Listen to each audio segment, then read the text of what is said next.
Welcome to our MTLRE Presents. Lovely crowd out this evening. We'll just run through how this event is going to work. Oh my god, there's a tutorial? Yeah. That's crazy. All right, well, we are, as we've said, we are now presenting MTLRE Presents. Yeah. Wow. Thanks for being here. Yes. Crazy. Welcome to the event. There are 4 stages to this event. Welcome. Presenters. Hey. Yeah. The example presentation. Oh. And the outro. Oh, So now I'm going to introduce our speakers. After this, we have Bryden, okay. followed by Ben, and then Lucas, John Cody, Where is that John Cody? Reed, Tyler Martin, Oh, I forgot about that picture. He thinks he's the thing. What? and then Sydney, Nice. Justin, and me. I'm last. Okay, cool. And finally Whoa. me. If you're not first, you're last. I guess so. Well, with that, let's get started, shall we? Yes. All right, so we have an example of what a slideshow might look like. So if you're not familiar with the sort of format, we'll kind of run through it for you, just so that you kind of understand what's going on. Yeah, so this is like kind of an idea of what a slide number 1 looks like. Nice. Yeah, The first one. I see. Okay, good. Yes. Then we have obviously slide number 2. Very nice. Ah. Yeah, color. Perspective. The slide after the first, obviously. Yeah. And slide 3. This. Whoa. This This is slide. one deal. This is my first time at a slide. Yes. Check out this slide. Yeah. And then we got slide number 4, kind of kicking things up a notch. Oh. Whoa. Another slide. It's the 4th one. That's Those are fun. yeah. And there's some additional info. Nice. Ah. Yes. It's just like this event. So slide number 5, we have obviously this one. Oh, See. classic. Yes. Nice. I can taste A 5th slide. There it is. And thank you. Enjoy. Any questions? Yeah. And that- Is your parent purple? I see. Yeah. Okay. So that to makes answer sense. your question, yes, I was hitting Aiden on the head when he was making his presentation. Understood. Thank you. Thank you. Thank you. We're going to hand it over to our first guest presenter. Hold on. Hello. It's crazy. I never thought I'd be here. I'm a teacher, first and foremost. I hate speaking in front of people. So, here we are. Anyway. Yeah. So, things people have called me before: short, small, and or small. Leprechaun. Itty bitty baby. Just a little guy. Hobbit. And my personal and least favorite, elf. Where should I be right now? Not here, at the North Pole. This is me. I am just a little guy. Do I look like I could hurt anybody? No. Oh, okay. Maybe That I picture do. you do. That's Yeah. okay. Yeah. That's okay. Here we are. That is true. So anyway, my passion project. I am a very huge advocate for mental health and anti-bullying. And one thing that I always get bullied for is being short. Not really the topic of my presentation. My presentation will be about animated characters that I fear due to their height. In other words, or more specifically, characters that should not legally be the height that they are. Therefore, I am terrified of them. Understood. By Brian. So, number 1, we have Olaf from Frozen. Oh. He's cute, right? According to Google, this bitch is 5'4". Yeah. That is not allowed. He is a snowman? No, he is a snow monster. Too tall. Bad. keeping in the same realm, we have numbers 2 and 3, Anna and Elsa. Honorable mention, Kristoff and Sven, because they come from the same universe. How tall was Olaf? 5'4". Thank you. Using Olaf to measure, Anna and Elsa are approximately 11 foot 2 inches tall. Anna's just a little bit shorter than Elsa. Elsa's 11 foot 2. That makes Anna approximately 11 feet tall. These are humans? No, thank you. Number 3. We're going to get to a new universe here. Oh, number 3. I like number 4. Mike was Yeah. He's cute. We all know him. We all love him. According to Google, he's 4 feet tall. Sure. This is me. This is Mike Wazowski. I thought that Mike Wazowski would be like a ball. I could just kick him. I was wrong. That is not how it goes. Number 5. My personal favorite. We have the baby from Ice Age. Oh no. Baby from Ice Age, also known as Roshan. According to Google, Roshan is No. Yeah. No. 6 on 10. So No. do you see this photo here? I have a beautiful photo of a man and a woman. This is what we would look like if I were standing next to Roshan. This is a baby? No. No, not allowed. And on top of that, if we know that that's how tall Roshan is, how tall is Manny? How tall is Diego? Sid? Scrapped. We don't know. Like, look at that. Look at that. 6'10", 40 feet something. Who knows? Who knows? No. Bad. We have an honorable mention. Recently this year, I went on a beautiful trip to Scotland. This is Rita the rabbit. She's hand knit. That rabbit is taller than me. I'm in Scotland, small town, coastal, very nice. She is large. She's a big rabbit. That is all I wanted to say. Anyways, moving on. We have number 6, Sid Phillips from Toy Story. He's an asshole. This is a photo of Sid next to a clothing line. Clothing line is approximately 100 millimeters to 150 millimeters taller than the average user. Assuming that Toy Story takes place in the United States, the average height for an American man is 5'10". Sid's head is pretty damn close to that clothesline, so I'm assuming Sid is probably like 5'8" or 5'9". He is 11 years old. That is not allowed. Not cool. To wrap it all up, oh my fucking god, I fear these characters. They are too tall. I've given you a little graph here. This is me. This is Olaf. This is Anna, Elsa, Mike Wazowski. Who the fuck was Brown? Roshan, Baby Isaac, Sid Phillips, and Rita the Rabbit. Reality check animators. That ain't cool for some of us short people. Thank you very much.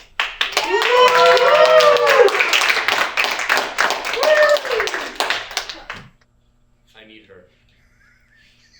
In regards to Elsa, by the way, being because she's a tall giant queen. I'm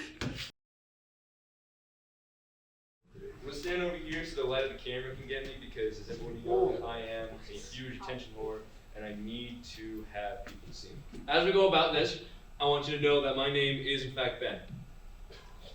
The following presentation is a topic close to my heart. Now, I've done a lot of research about this. I think about it constantly. I think about the practical applications of it. I think about the cultural applications of it. It's just really important to me. Animation. Animation is a subject that most people don't really take seriously. It is something that can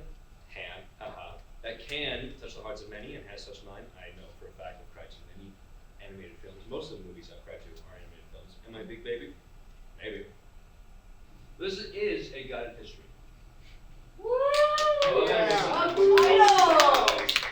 Of the entirety of a story past. Next slide. Origins.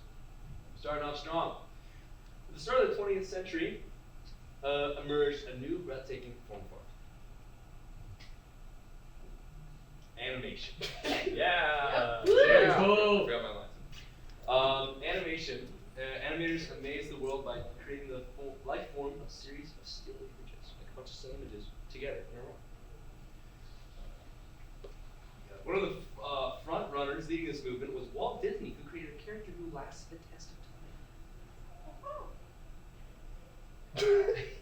Can anybody name this character? If anybody gets it right, they're gonna get a little bit of Oswald the nature value. Rabbit. Yeah. Oswald the Rabbit. Oswald the Rabbit, Steamboat Willie. Maybe. Let's find out. It is Oswald the Rabbit. That's a little bit of nature value bar for you. Oh my. Oh shit. Thanks, You Ben. better pick that up. We can't make a mess. I know where it lands. Oswald the Where Lucky it Rabbit went. That's a real question. was the first one. Next slide, please. He's handsome. Amy? Amy, look at him. He's a cute little guy. He's a cute little guy. I love him. On to the golden age of animation, where things kind of picked up a little more steam, if you will. Started in the 1930s, right before the big event. Oh. Oh. By the 1930s, many film studios had begun to produce their own animation independently of Hollywood. One of their most prolific of these was Warner Brothers, and they made the W.E. Banner, Warner Brothers cartoon banner, and they also made the artists. Not physically, of course. Their mothers and fathers made the artists, but they made Tex Avery famous, Chuck Jones famous. These artists are some of the many talented artists behind the early cartoons, like back in the 1930s before the big event. Nice. Dope. Yeah. Mary Melody's Looney Tunes. What? Free. What? Never heard of That's a good question. Have you? Are you asking? The star, first and foremost, was named after an animator. This star forever changed the landscape of animation. You know him, and you love him. Mr. Rabbit Jones. Also known as, Oh. It's the guy. look at him. Big fungus. Oh. I'm drafting you. Kind of like the caveman painting, you know, the one where it starts out as like an ape and goes to John Cody. That's a default thing. And that's kind of where Bugs Bunny came from, and he originated in the golden age of animation. Nice. Yeah, isn't that cool? That's pretty cool. I can't name more famous cartoon characters than Bugs Bunny, also known as Rabbit Jones. Oh. Oh. Okay. Oh. Look at this section. Like, anyway, the Silver Age, moving on. The Silver Age was animated. No, wrong word. The Silver Age was dominated by a familiar face, very familiar face, Walt Disney. Disney's Alice in Wonderland from the 1950s was an example. This movie gave us many enduring characters that even to this day are very famous still, including the rabbit. Another rabbit.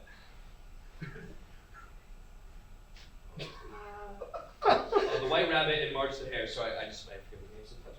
And they look good. They look really good. Throughout the greater part of the 20th century, studios they continued innovating by bringing beloved stories to life.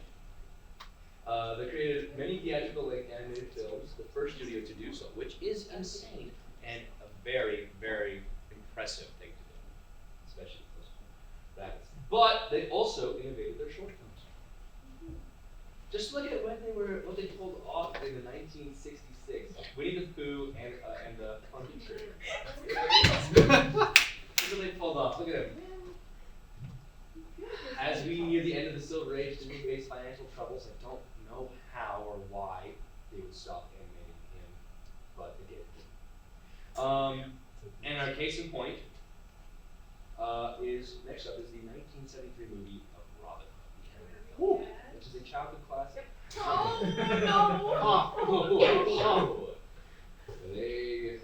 It's a good animated. Mother Rabbit was a standout character. No.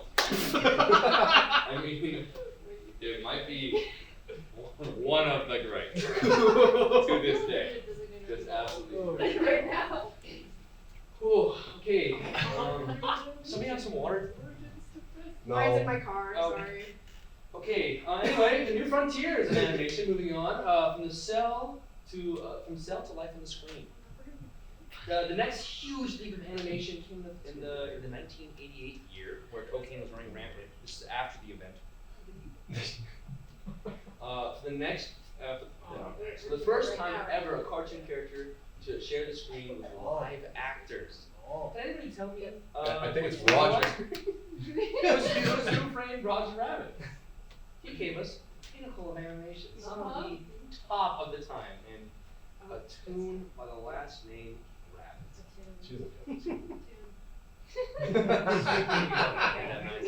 Them! I have spent many nights thinking about that. Yeah. Very nice. Roger Rabbit, way better looking than his human wife, stupid bitch, human wife, white hands. Whoa! Whoa. Way better. Look at him. Oh, Dang. alright. Hey. Oh, good. Look at them shadows on that. That's beautiful. And that's not all, folks. Right. Yeah, they did the thing. Live and loony. If you thought Roger was impressive, you got buckled your seat. Less than a year later, Warner Brothers changed the game once again.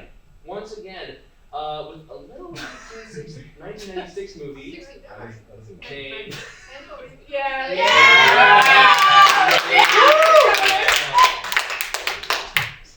I just wanted to be over here to get a little closer. Space Jam was a fantastic movie, which I loved, and I was ready to go on a sling. Oh. Yeah. Oh. And Wilson. You go this one. Oh, did I miss something? Oh. That's right, bitches. Bugs is back. He's back and bigger than I forgot I wrote that, sorry. He's back and bigger than ever. Look at him, look how big he is. He's big too. And he brought company, not just himself. Everybody, Lola Bunny. Oh, damn! Dude, Lola Bunny. Yep. Beautiful. And Bugs will always have her. Like, she's iconic, but I mean, it's Bugs. Case in point, this is from 2003 Looney Tunes, back in action. Oh. Hey, yo. Nice, Ooh. nice. I know. Marilyn Monroe, anybody? Very good. Thank you. But wait! Just wait a second. Let's back up quick. Let's back up really. So far, we've only looked at the movies and television. You know, there's other animation that reaches beyond these mediums of just TV and television. Pixel art. Ooh. Oh, Oh, okay. ring any bells? Yeah. Yeah. Video games Yeah. quickly emerged as a medium with a massive potential for telling new stories and pushing animation where it hadn't gone before. Uh-huh. The year 2002, same year I was born. Congrats. The game Oh, no. Sonic No. Adventure 2. Sure. You know where this is going. Yeah.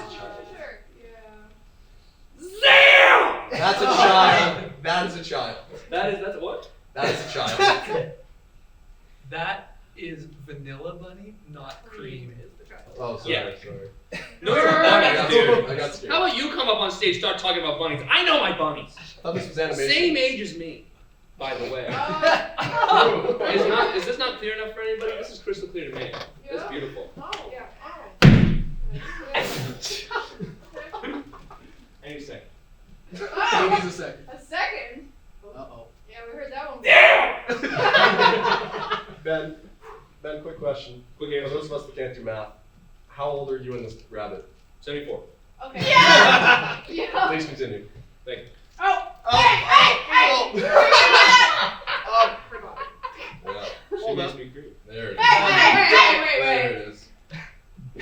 Huh. Just to be clear, green is for daughters. There you go. Okay, Our context. daughters. Context. Get your heads out of the way. Yeah. Frickin' sick freaks. 2005, year of YouTube. Oh, God. This is the year was massive was rabbits. Whoa, reset. This year was massive for rabbits. What? I mean, animation. That is not actually rabbits. a look back at some of the other overlooked media. Saturday morning cartoons. These are and always have been a staple of animation. I think everyone remembers growing up, That's right. watching shows with refs, and they introduce younger audiences to the magic of animation as they grow up and get a little older, as they're very impressionable.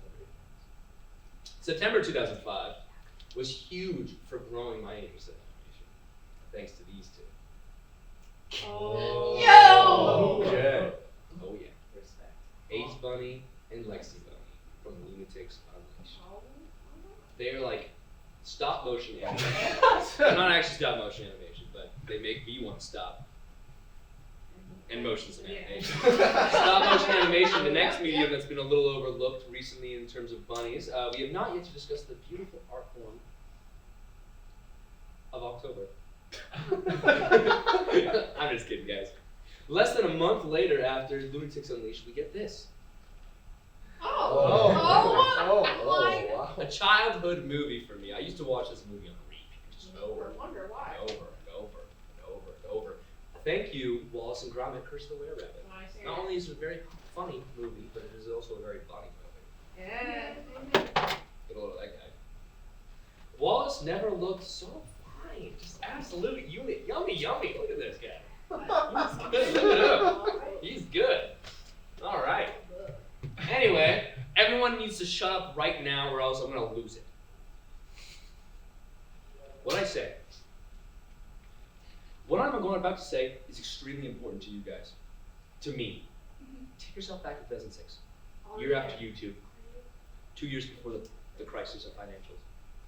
The world is yet to face a financial crisis, as I just previously mentioned. People still have hope in their hearts. That's going to peak the mic, so I'm sorry about that. And that hope was bolstered by this. Pokemon number 0428, Low Potty. And that's right. That's right. Pokemon Diamond and Pearl, the crown jewels of video games. Dare I say, the art peaked you? So it did. It really did. I can't look away. I won't look away. I mean, wowza. Like, come on. Added depth. Up to this point, we've discussed things which have all been impressive and amazing, of course. Yet they've all lacked a certain quality. This quality I like to refer as 3D animation. You know this. Pixar, Disney, Sony. Look, they're all fine and everything, but I don't really feel like there's some potential of the new style with depth. You know? Let's meet our scene. Oh. Illumination. With Hop. With Hop. Look at him hopping around, wanting to save Easter. Real! You're so And we good for that. cannot forget DreamWorks with Rise of the Guardians. With Papa over there, that's like, whoa! You know, he can take me down under any day. Get your head out of the gutter, I need Australia. Yeah. 3D rabbits and bust. What's the next rabbit?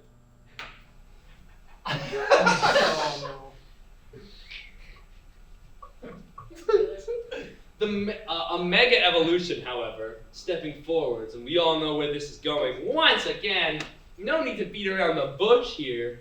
Whoa, Bunny's mega evolution. Mega Lopunny.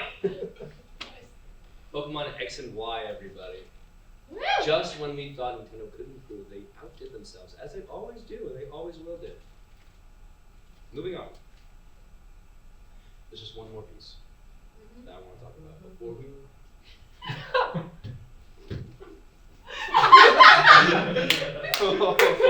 we catch up with the modern times. There's one last digression that I want to do. Just one last thing. I need to apologize to everyone for the content of this presentation.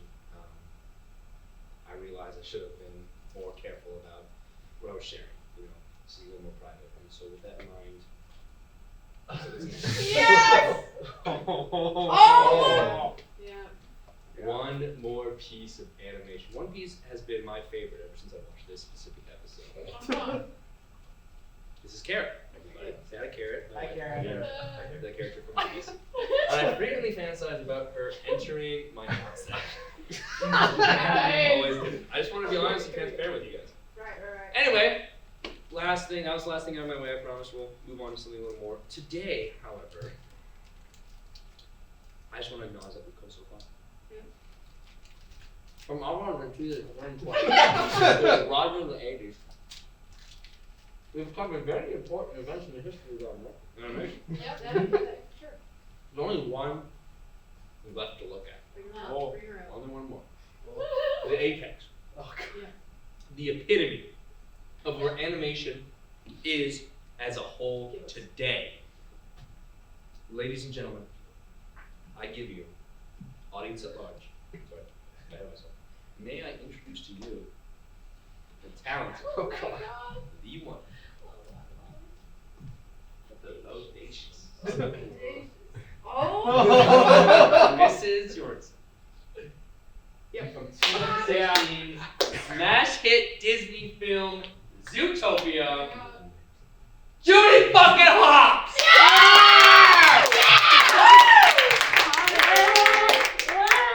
That's my alarm for audio alert. Guess what? The story's not over here, okay? It's not over. Zootopia. Oh! 18 days! Soon, we'll be able to see my beloved Judy again. Looking fine as hell. Exhibit A. Yo! Yo! I don't know what more I can say. There are no words. Except for maybe. Awooga! Wow, wow, wow, wow!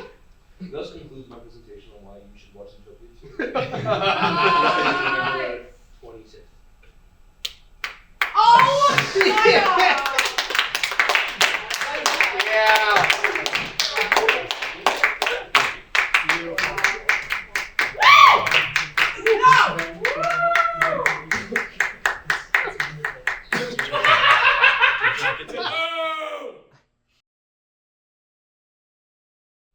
I just want to actually, can I get another hand for Ben out there? With, can't see him. Where'd he go? He's drinking water. I think he's hiding something. Oh, there he Crying. is. No, give another hand for Ben. His presentation, I wouldn't say it mirrors mine necessarily, but I do greatly appreciate his history of animation and such, as it does tie into mine. So without further ado, brunettes, everybody! Let's go! In real life and in fiction, they're hot. Yep. They are the earthy folks of the world. They are the salt of the earth, really. Everybody, I take it that you love brunettes. But can I see some hands for the blondes, please? Yeah. Oh, yeah. John Michael, Robbie Taylor Swift.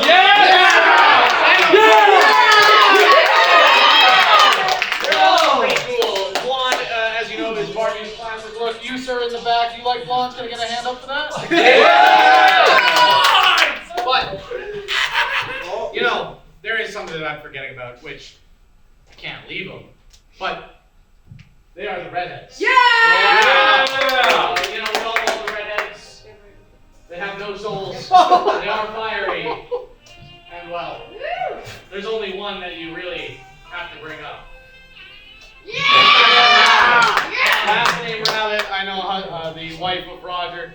Ben, I see that you understand. Jessica Rabbit, the one and only necessary example. And again, as Ben before me so famously quoted, Awooga. But, ladies and gentlemen, there is one class of, person or someone out there that I am forgetting about. I want to make sure I mention. And you see, I've been thinking about these fine people for a very long time. And, show of hands, for all of them, please. Wait a minute. Yeah. Okay. But I am neglecting the best option for all. Oh, let's go. Purple hair women! Don't worry, I'll get into these in just a minute. But why my type? Purple hair women is the definitive best type of woman of all, using color theory and symbolism as backing data. Let's go! Yeah. So, some context.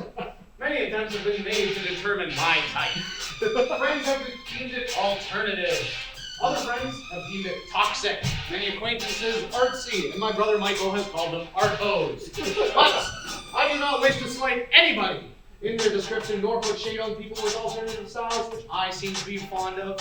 Rather, ladies and gentlemen, I wish to explore and explain its grandeur by means of analysis through fictional characters and color theory.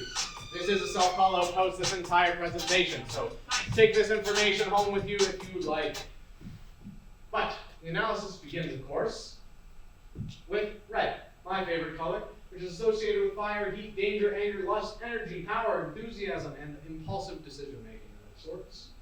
We also got blue, which is the Conservative Party color, as we know here in Canada, which is cold, cool, calm, collected. It has serenity, security, loyalty, authority, and is a little bit depressive.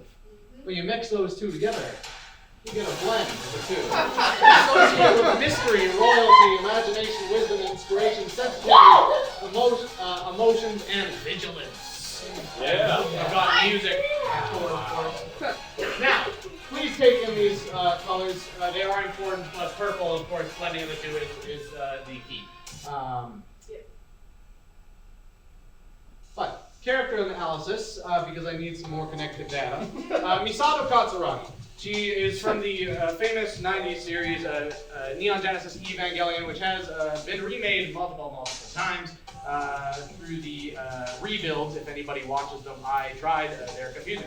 Anyhow, Misato Katsuragi, she's an alcoholic. She's flirtatious. She likes guns. She has daddy issues. She's a hard worker, though. She is promoted to captain in later editions of the series. She's level-headed sometimes. She's got a good fashion sense, and she has a pet penguin named Pen. Alongside her, we got Yuri from Doki Doki Literature Club, which I've only ever played once, but she likes poetry. I also like poetry. She collects knives. That's pretty cool. She's sophisticated, described as elegant in the wiki of the game.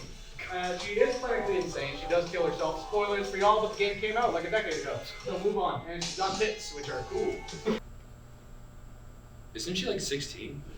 We got Faye Valentine. She is from, as many of you likely know, Cowboy Bebop. She's a bounty hunter. She's a MILF, if you know what I know. But she also might be a GILF, if you know what you know. She's a talented pilot. She's sexy. She likes gambling and dads. And she's got some abandonment issues, kind of like Misato. She likes dogs, and she's arrogant and lazy. But aren't we all? And last but not least, you got someone from reality, but still fiction. Ramona Flowers, she's a cool person. She's bisexual. She has commitment issues and she knows how to have fun. She's got cool fashion sense and she's an American. And in this day and age, can I get a yup from everybody? Yeah! Thank you. She is a ninja delivery girl. It's a cool job. I wish I had it. She's mysterious. She's angsty. Once again, she's just cool. But secondary reason that the color purple and its characters are great. Purple and green are complementary colors, everybody. Sort of. Often they're used to portray similar feelings or characteristics, although usually they're depicted as negative, toxicity, enigmatic figures, chaos. Character examples include the Joker, baby. Raven from Teen Titans. She's not like the evil, toxic bit, but you know, she is enigmatic and she has chaos in her bones. We've also got and Poison Ivy, and this is cheating because her hair is red, but I don't care. Look at that green skin, everybody. Green is the antithesis to purple. What it means though? But purple can also be the antithesis to green, meaning they can beat up the Green Man. Film jam. That's huge. He blows up. So purple beats out green. What it means, characters that are symbolically intertwined with the color purple are representative of both sides of the proverbial coin. They may have their fair share of issues, yes, but who doesn't? What they carry with them is an inherent personality that can blend and meld to fit in a world of red and blue or black and white if you prefer. They are the perfect middle ground, holding desirable traits from all aspects of life, the good and the bad, but none of the ugly. Woo! In conclusion, you let me talk about characters that I like. Let me make a dumb reference. And defend myself from slander. Get gold, thanks for listening. And we do have an honorable mention down there, Stu Pickles. Thank you, everybody. That is my time. Yeah, Tony! And you didn't notice, my jacket matches her color palette. This Oh, is it actually does! based off her. Purple hair, black skirt, red jackets. Is your hair purple?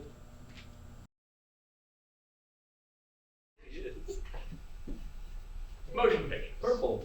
Love. Woo! More specifically, let's talk about the Academy Awards, or the Oscars as they've been known to be. Oh, Yes. okay. More specifically, Oh yeah. I want to talk about Oscar uh-ohs. Oh. Yeah. Here's some classic uh-ohs for you. John Travolta introducing Idina Menzel as Adele Dazeem.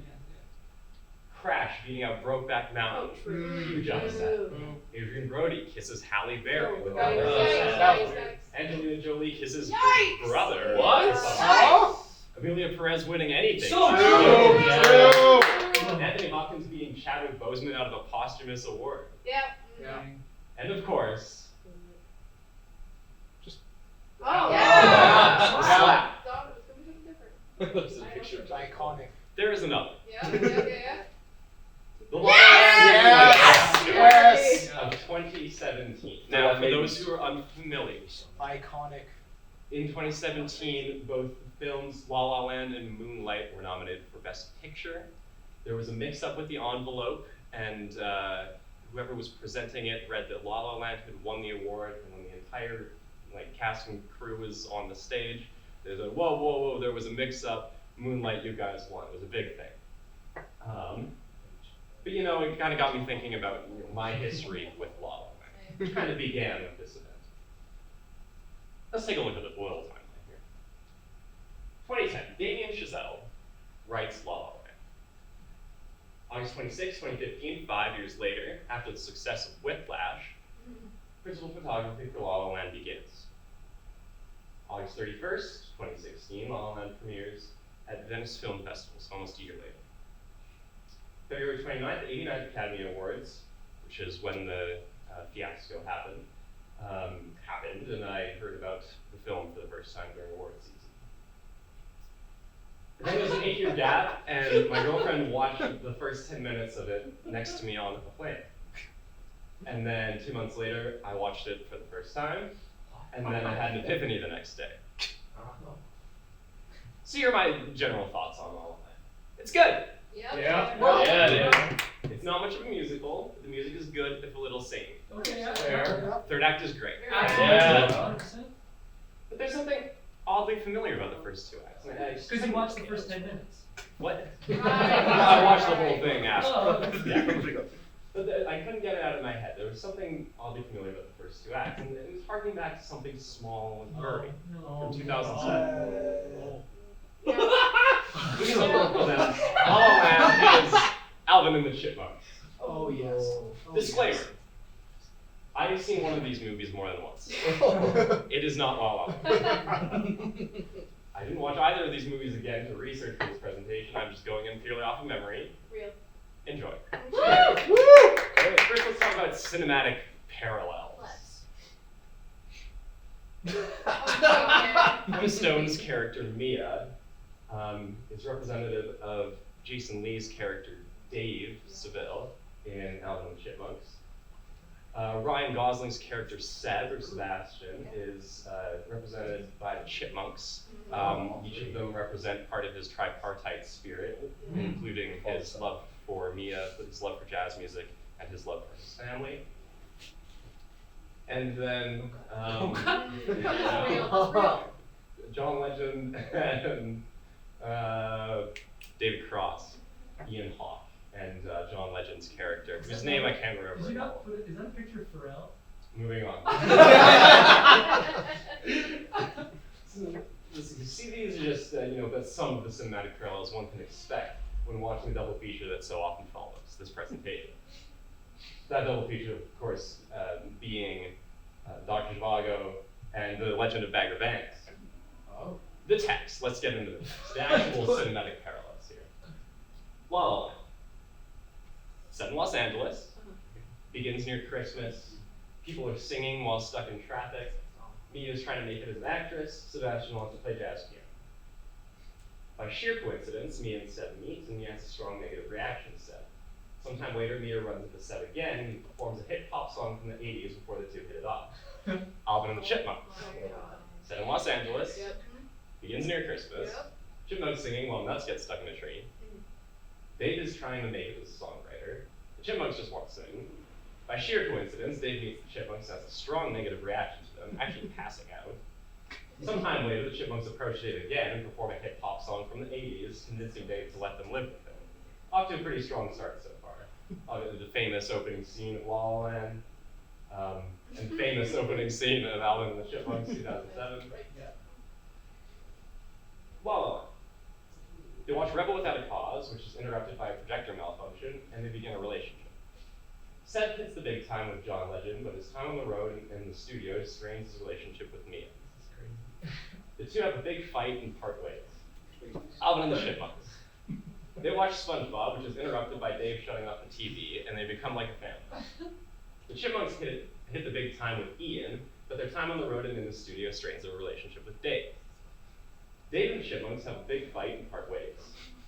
This is kind of the extent of the textual parallels, but there are some similarities between the third acts of both movies. Mr. Chazelle had to change just enough to keep it original. There's some things like, they meet up again, but in La La Land it's a fake out, and it's this and that. The subtext. Ignore that. Let's look at the subtextual parallels. Both deal with the struggle to make it in LA and the trials and tribulations of working artists. The two films dive into complex interpersonal relationships and the emotional implications of being in the right place at the right time. There's a lot of coincidences that work out for both parties. And also have some strong, like I said, emotional implications, like in La La Land, when Mia shows up at Seb's bar at the end of the movie. It's like, whoa, crazy, what are the odds? Both films plentifully play homage to the major influences each. Alvin and the Chipmunks has a ton of references to the original albums and the show. Even the character of Alvin's singing voice is voiced by the son of the creator of Alvin and the Chipmunks. And obviously La La Land pays homage to Golden Age Hollywood and movie musicals of the 30s to 50s. Neither film really commits itself to being a musical, despite both being about music, which is interesting. That's a symbol, because it's the subtext. Oh my God. Now that we've talked about the cinematic parallels, let's talk about the cinematic perpendiculars. These are things that there's some intersectionality between them, but there isn't any real through line to show that there's a strong connection between the two. Oh. Let's look at the paratext. The paratextual perpendiculars. Both Bad Day, the opening song Alvin and the Chipmunks, and Another Day of Sun are both in the key of E flat major. Both soundtracks placed 5th on the Billboard year-end U.S. soundtracks chart.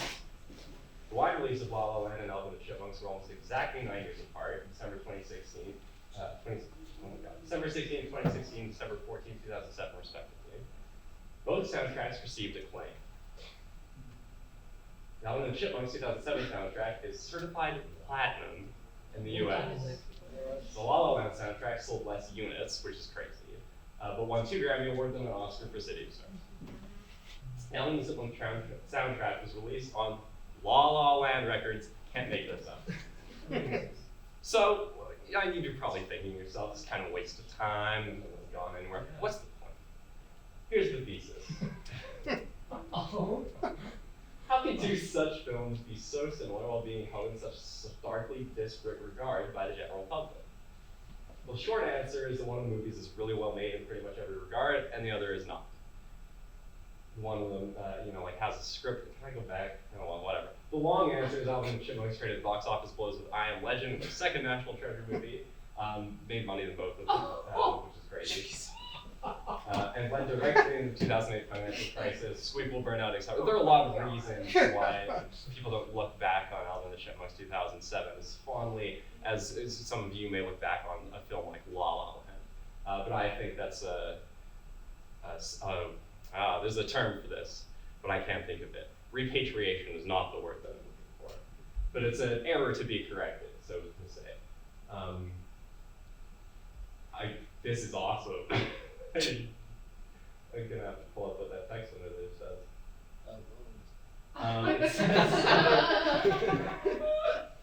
It says something to the effect that if you put all your chips on Alvin, Simon, and Theodore, you may just get out mugged, I believe is what it says. And there's Alvin out mugging us all. One last thing, you want to watch Dr. Zhivago and the Legend of Beggar Vance? No, so.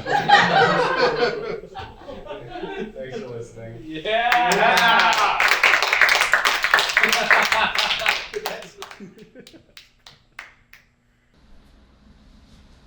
Hey Lucas, shoes on time. Gotcha!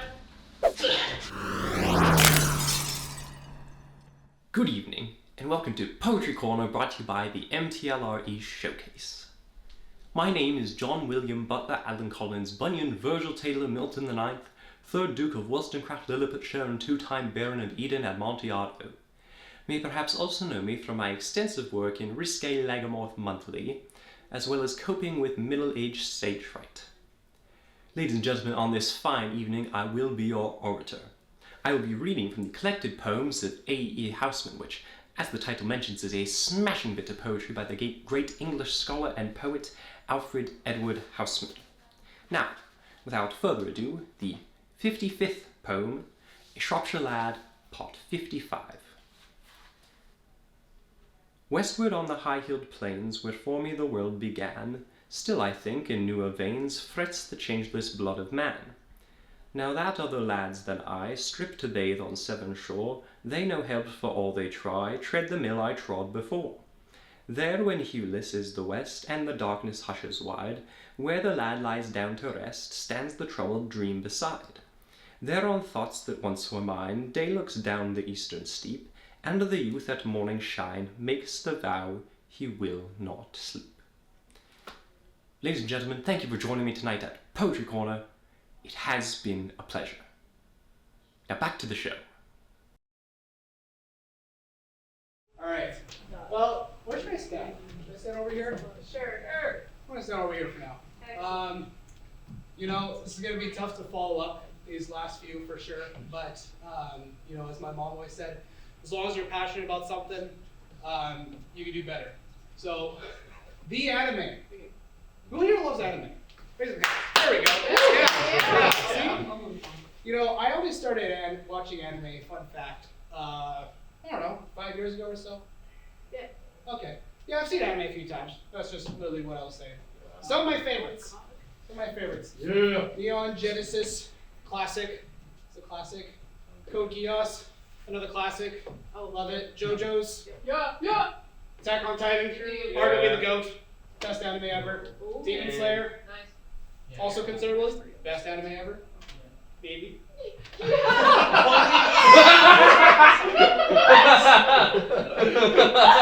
You may laugh. Don't defend yourself. You may laugh. Hear me out here. Hear me out. No. Hear me out. No, My hear me ears out. are closed. I can't remember the name of it, but it's.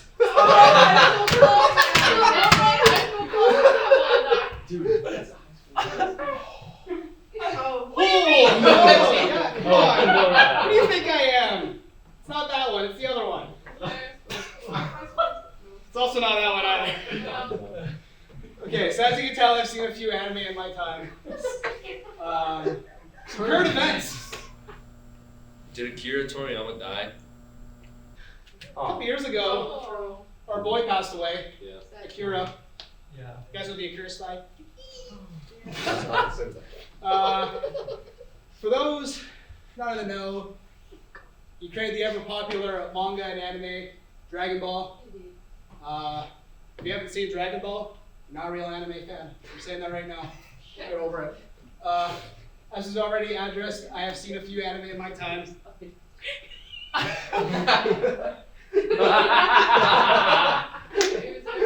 So I have not seen Dragon Ball. Not seen Dragon Ball. But I do move in circles.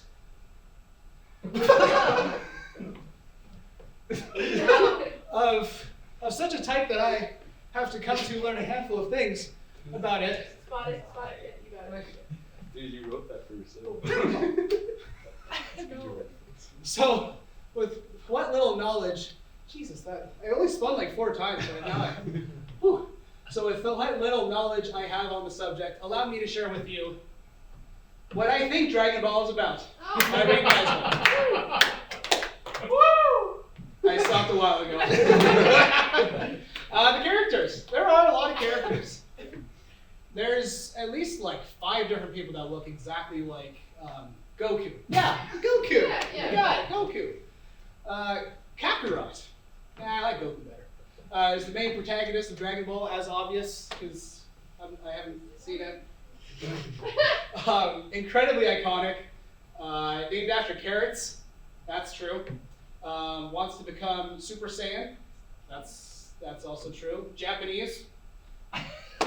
Clearly, yeah. He has a tail at the beginning of this series and loses it when he becomes Super Saiyan.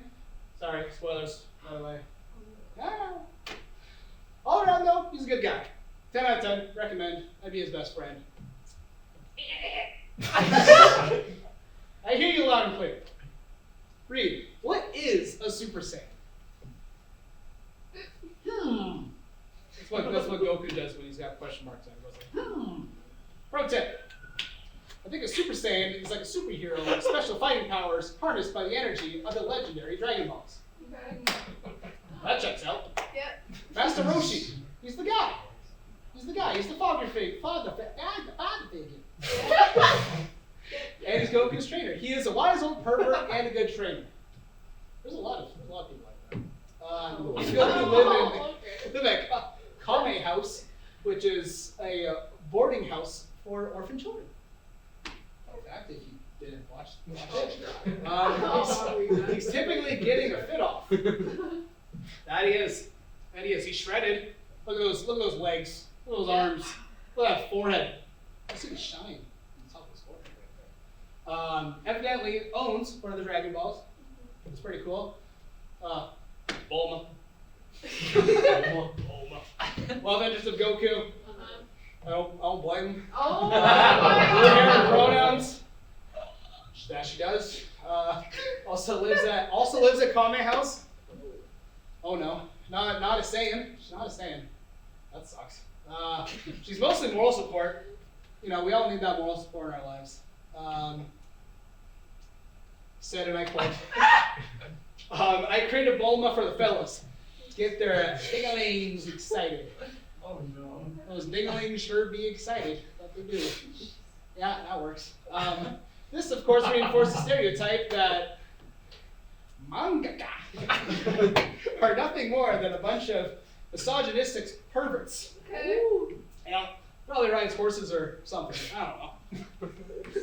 Oh, God. Krillin! Transparent. So Goku and Bulma, that checks out. Named after Krill. Yep. Young Saiyan following in his father's footsteps. Bald, because he's a child, Okay. like all children are. Yeah, They get bald and stuff. Had forehead stitches because Vegeta tried to crack his head open. Uh-huh. That's rough. Vegeta, he's like Goku, but like different. He's the main antagonist of the series, but only sometimes. Okay. He's named after a vegetable, Yep. or vegetables, plural. He's got massive hater energy. You can just tell by look at that little smirk on his face. See that? That man screams evil. He's jealous of Goku's power and swagger. I mean, I would be. He's from outer space. Up there. Hates people from Earth. Races towards Goku, but only sometimes. Which means that's okay. Also a very powerful Saiyan. Gohan. Also kind of like Goku. So long lost evil brother. Or something to that effect. Yeah, named after food apparently. What kind of food is it go? Okay. Obviously a Saiyan. Because look at the hair. I think the hair kind of says it all, if he's a Saiyan or not. One of the most powerful Saiyans. Android 18, which is pretty cool. Love interest of Vegeta. That's true. Is an android and a Saiyan. Oh. Kind of like General Grievous. Except she doesn't go like. Ridiculously OP in the original series. She got nerfed later on, rightfully so. She's got mummy arms. Not mommy arms, she's got mummy arms. Probably because of that little bandage there. Trunks! Android 18 and Vegeta's son. Oh. Mortal enemies with Krillin. Only character in the series to use a sword. Yeah, he fights dirty, which is the opposite of clean. He has that shirt on. Yeah. That's a pretty cool shirt. No! It kind of looks like the shirt and pants are just kind of weird. So he's like a big old onesie. Lord Beerus. He's the. Oh, hold up. I'm sensing a. Oh, he's a cat. Never mind. Oh, he's a bunny. Vegeta and Android 18's cat. Meow. Also a Saiyan because of the Dragon Balls. Except he doesn't have the spiky hair, so that doesn't make He's got sense. ears. Massive stick up his ass. That he does. You can tell just by looking at his eyes. Kind of weak, 2BH, but compelling. Purple enough to be worthwhile. True. Very true. Boo. Booba. Booba boo. You can be good. Can't be good. Good. Or botchin'. Bad. Okay. Super fast and strong fighter as Majin Buu. Majin Buu. Super chill as Good Buu. I get married with him. Yep. Looks like he's had a few. Mm. That'd be fun. That'd be a fun time. Broccoli. Kind of a third part in Goku Vegeta rivalry. He's the third wheel. Named after broccoli. Yeah, I said that. Yeah. I had myself there. He's shredded. Entirely. Shredded. He's got some scars too on there. He's got a little. And I quote. I created poorly for you fellas to get their ding-a-lings excited. Also, that is also a true fact right there. Sure got my ding-a-ling going. More powerful than Vegeta, weaker than Goku. They made a whole movie about him, so he's probably pretty cool. You would hope so. Piccolo, he's the green guy, cucumber guy. Piccolo, he's tough. Look at him, like, he's tough. Aura farmer, he's farming Aura right there. That's Aura if I haven't seen it. Named after pickles. I think I said that. I think I said cucumber. I don't know. One of the best fighters in the Dragon Ball universe. True. He got a little white cloak there. That makes him look cool to him. He's always up to no good. You can also tell by just looking in the eyes there, he's up to no good. No real ambitions in it for the love of the game. That's my boy. That's my boy Piccolo. Cammy, Piccolo's father. Could have said that before he even showed up. Old timer with nerves of steel. One of the good ones. One of the good ones. He has a lot of clout. You can see that. Oh, it's Mr. Popo. Mr. Popo. That's definitely racist. Yeah. Thinks Piccolo has no sauce. Damn. Best buds with Cammy. It's kind of a blank slate. Frieza. He's the tail guy. It's like that Pokemon. That Pokemon. One of two canonically black Dragon Ball characters. Huh. Why don't you look at that? Some kind of space lizard thing. You know, probably because of the tail and the 3 toes that he's got. Named after a Freezer because he's a cold-blooded killer. Frieza, killer. Ooh, that was intentional. Everyone is terrified of Frieza. In fact, I'm shitting my pants right now. Nearly flawless battle stats. Probably like a 99, 99, 99. By the rivers of Babylon, there we sat down. Yeah. Oh. What? That was good. Yeah. Perfect Cell. That's the guy. That's the boy. He's dunking on him. Dunking on him. The perfect being. Really is. That's why his name is Perfect. The other canonically black Dragon Ball character. Alright. Yep. Balling despite what everyone says. Clears everyone else in terms of might and fighting prowess, except Goku occasionally. Yeah, that's probably true. Nasty ass theme music. It's pretty banging. It's pretty banging. Yeah! Shenron! Shenron. The dragon. Dragon whose balls are in question. Oh. Oh, I get it. That's why it's called Dragon Ball. He scatters his 7 balls across the universe, and whoever collects or returns them to him is granted any wish. Bad listen. I don't know who that's 4 billion years old. So he's a bad listener. I get it. King K! King Kai! King Kai. Kind of like Heimdall. Super chill. Welcomes you to the afterlife. Oh. Fairy tale. For all you Pokemon fans. Oh gosh. The plot! Buckle up, kids. We're getting into the thickness of it all. The plot. The Dragon Balls. Ah, yes. Goku must defend Earth while searching for the Dragon Balls so he can continually upgrade his powers to protect the world. Every other Saiyan in the universe is also looking for the Dragon Balls. Much fighting ensues. Goku trains with Roshi as a child growing up alongside Bulma. Roshi happens to have most of the Dragon Balls already, and he and Goku found the last few during Goku's training. Shenron appears and asks Goku what he wants, to which Goku asks that he won't lose his tail. Shenron accepts Goku's wish, and when he scatters the balls, they all land back in Kame House, allowing Goku to have his wish of becoming a Super Saiyan be granted. Goku grows into an adult, but around this time, Vegeta lands on Earth in search of the Dragon Balls and their rivalry forms. Vegeta is big into power scaling and is shocked to see Goku's power levels over 9,000 when he goes Super Saiyan and wishes to achieve the same strength. That's him going. Actually, that looks like a monkey. Is that a monkey? Looks like a monkey. Goku is simply too strong for Vegeta, so Vegeta puts a target on Goku's back and summons all his friends, evil friends, from around the universe. Oh no. That's so scary. Goku is simply too strong most of the time. Rinse and repeat for the next 40 years. I have no idea who this is or what's happening here. Might not even be Dragon Ball. So at the end of the day, what is Dragon Ball really about? I think that's all why we're here. That's all we've come here.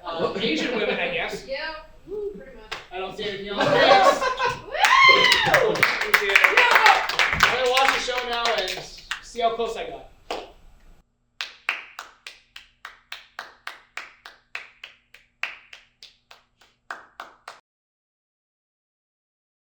This presentation, I'm quite excited about. Oh. This is something near and dear to my heart, and I think that that's the thing that all of these presentations actually have in common. Okay.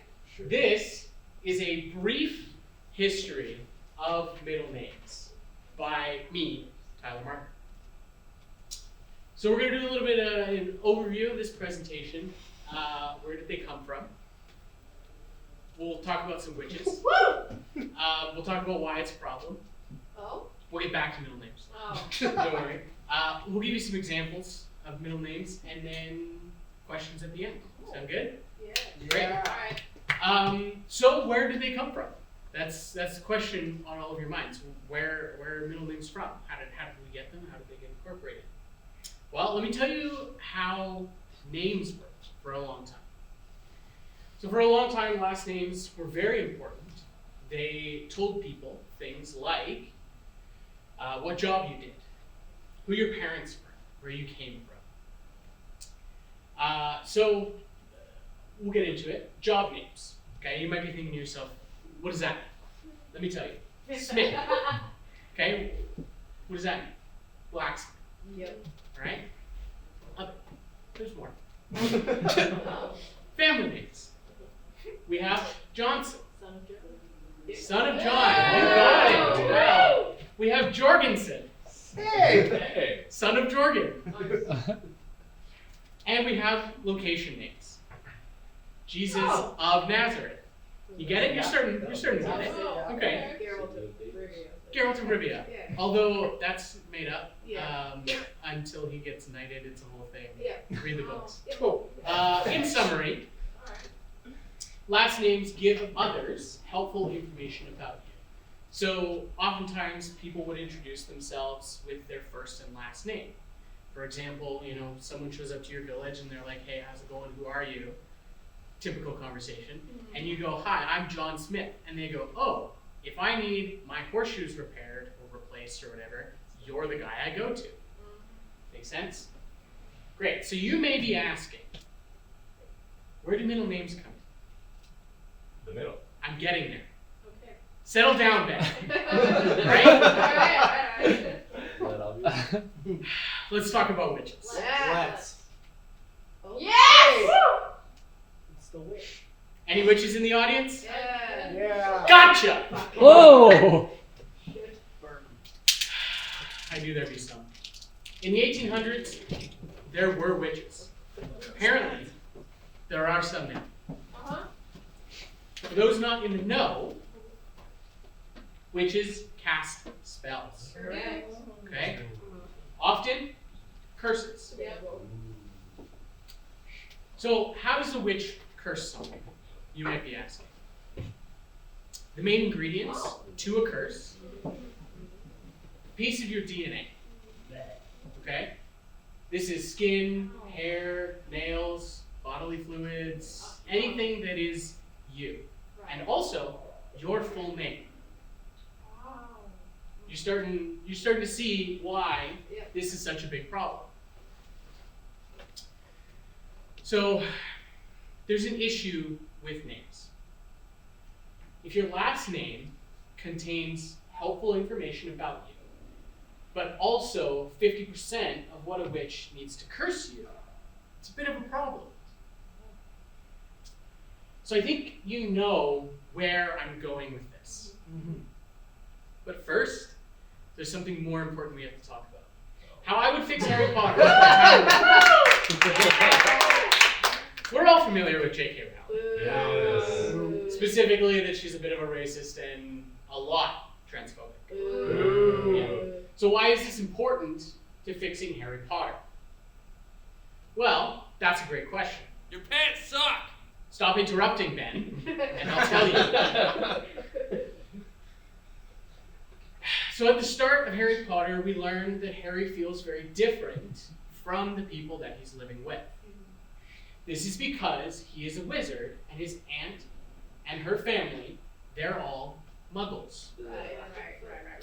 Harry's Aunt Petunia resents Harry because she knows he is a wizard, and she's not. You might be asking, what is a muggle?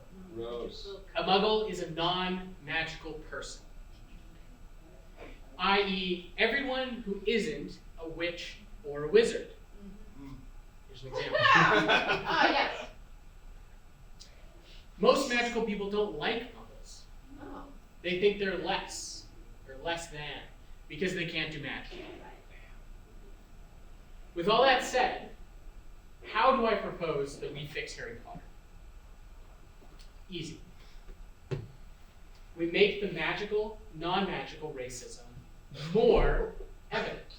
Okay. Yeah. How do we show visually this racism in the upcoming TV show from HBO? There's an upcoming TV show. There is. There may be. Easy. Every actor playing a Muggle character is a Muppet. I see. And you see, we got many to choose from. Boy. So, some examples of Muggle characters in Harry Potter. We've got Aunt Petunia, Vernon Dursley, Dudley, and Mr. Filch. He's a squib, not a muggle. I'm getting there. Okay. Nerd. The Dursleys. Uh-huh. All right, who do I propose the Dursleys get cast as? Petunia. Real. Nice. Vernon, I don't know, pick one. Yeah. And Dudley. Yeah. Whoa. I see. Yeah. Mr. Filch. Yep. The other one. All right. Ah, yes. Okay. So why is this better? Well, when Harry feels different from the Dursleys, we can clearly see why. They're all Muppets. Harry is not. That would make anyone feel different. How do we know Filch is a squib? A muggle born from magical parents? He's made of felt. Of course he's not a wizard.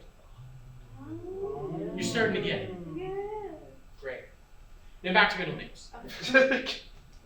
Where was I? I don't know. Right, witches. Duh. Yeah. Of course. Obviously. Let's get into witches and names. Okay? Hark back to before I talked about the whole Harry Potter thing. If witches need your full name to curse you, but you also introduce yourself with your full name, this is a big problem. I think that there are two solutions to this. Number one, don't give your last name. You could do a few things. In this case, you could lie about your last name. You could only give your first name, like Cher. You could make one up. You could use the other person's last name. Okay? So let's see some examples. Ben, if you wouldn't mind coming over, I don't think I would need mind you it. for just a little demonstration. Yeah, man. We're gonna try out a couple of these, and we'll see what happens. There's one in particular that I really want to try. Ben, come on up. We're meeting each other for the first time. Hey, how's it going? Nice to meet you, I'm Ben. Nice to meet you, Ben. Ben, what? Benjamin Winston. Wow, that's crazy. Tyler Jorgensen. That's crazy. We same last name. Nope. Really? What? Yeah, I know, right? That's so cool. Yeah, totally. That's Dude, my last thank name. you, man. Whoa. Wow, great to meet you. Great to meet you too. Okay. Now let's try one more time. Reset. All right. Hey, nice to meet you. Nice to meet you, I'm Ben Winston. Wow, that's crazy. I'm Tyler. Tyler. Well, it's great to meet you. Yeah, that's cool. Thanks, Ben. It's all you. Woo! Way to go, Ben. So as you can see, there's some issues with this option.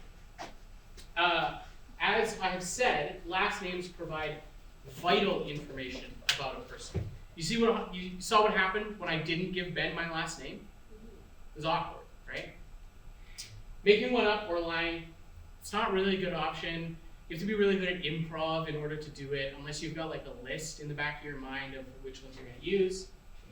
By not providing a last name, you might offend someone. Ben, did you feel offended? Great, thanks for answering. This is as good as saying either I think Ben is a witch, or I think Ben works with a witch, and that's why I don't want to tell him. Now, number two, you make up a super secret name. Okay? We finally made it to middle names. I'm excited that we've all made it here together. As stated above, this is a super secret name that witches need to curse you. If you have a super secret name hidden within your name, then the witch needs that name in order to curse you. And so if you never tell anyone, then they'll never know. Thankfully, you can still introduce yourself to people with your first and last name and not worry that they might curse you. It's perfect. Bonus, if someone asks after your middle name, you can be pretty certain that they're a witch or that they work with one. So let's get into some examples of what middle names can be.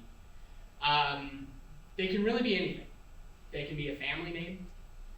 They can be a friend of the family. They can be one your parents thought was cool but didn't really want you to actually go by. They can be something that makes your full name spell something funny. We've got Taylor Ian Thompson. Come on. Yeah. We've got Brian Andrew Ronald Franklinson. Bonus secret second name. You're getting these, right? Yeah. Yeah, okay. That's why I can't marry Barf. anyone with a Peter, Evan, Erickson. Yeah. Come on. Come on, let's give it up for Peter Evan Erickson. Yeah. Wow, okay, and one last example of what it can be. Kyle, Yeah. some helpful tips for you. Make it something nobody would guess. Lie when you're asked. Don't tell people what it is, especially if they ask. Okay? Especially the people you think you trust the most. Do you know why? Witches. Also, make note of people who ask about it. Possible witches. Right. Okay? Questions? Yeah, what's my name? Hey, what's your middle name? Encourage your audience to ask questions and give better feedback about your presentation. Before you ask, no, I will not tell you what my middle name is. You're going in the book. Yes, What the handsome man in the front. what fake middle name do you give out? What's your Marie. go-to? Oh, Yeah. You know why? why? Because it's incredibly common. Anyone with the middle name Marie in the audience? My mom. Wow, 17 people just put their hands up. That's crazy. You see what I'm saying? Yeah. You ask me what my middle name is? Marie. You look on my Instagram, you know what it says? Marie. It says Tyler Marie Martin. Okay. You know why? What's your fake middle name? Which? Witches. Yeah. I understand. Thank you. Yeah!